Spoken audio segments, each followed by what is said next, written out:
guys, welcome back to the WODdoc Project 365, episode 379. Yesterday what I did is open a can of worms, start talking about the squat. It's always fun because that gets people riled up a lot. What we talked about were the people that squat, and when they squat, they tend to hang back. Notice that I'm standing between here. It gives you kind of a little bit better reference to what I was talking about yesterday. The people that tend to hang so much weight backwards, right? That as they come down, the only choice that they have is to lean forwards to stay balanced. If they don't, okay, they're going to fall backwards because so much weight is posterior.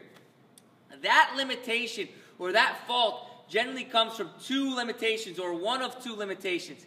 Either a limitation at the ankle or a limitation at the hip. And I'm going to show you a quick and simple way to differentiate in between the two. What we're doing here is we're going to get in between a squat rack. We're going to take a squat stance. I'm going to lean back in the squat rack, okay? And I'm going to see if I can shimmy my way down, okay, into that squat position where my buttock gets closest to my heels. I want that position because that centers my weight closer to the center where the squat can be, so that will allow my torso to get more upright. So, back to what I was saying.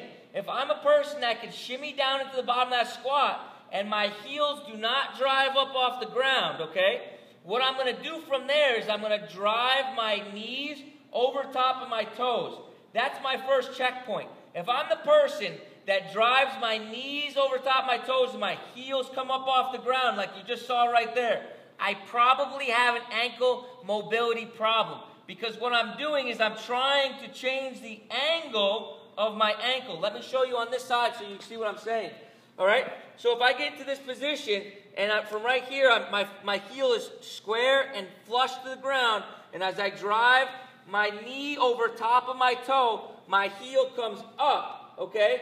What I didn't change there was my ankle angle. That angle didn't get smaller like I wanted it to, okay?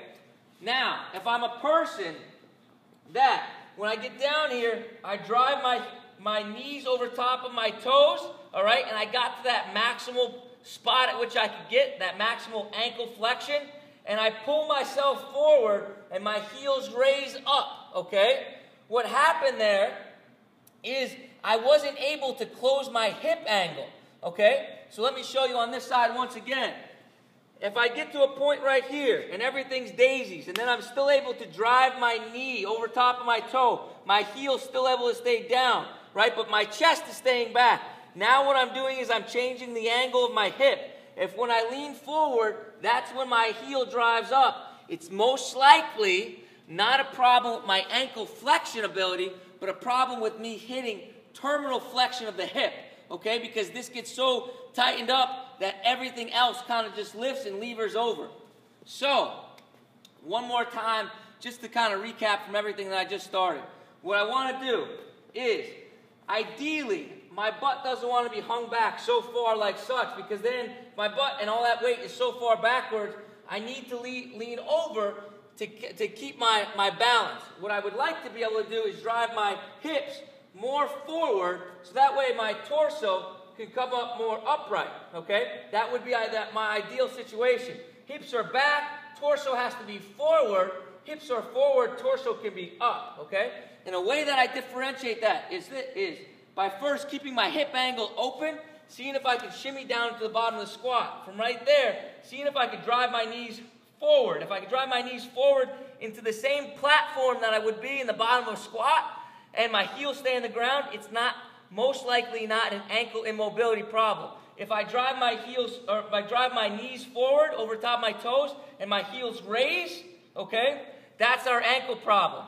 So, if I drive my knees over top of my toes and my heels stay onto the ground and I'm okay, and then I drive my chest forward and the whole thing counter-levers over, that's most likely a reaching hip terminal flexion problem, okay?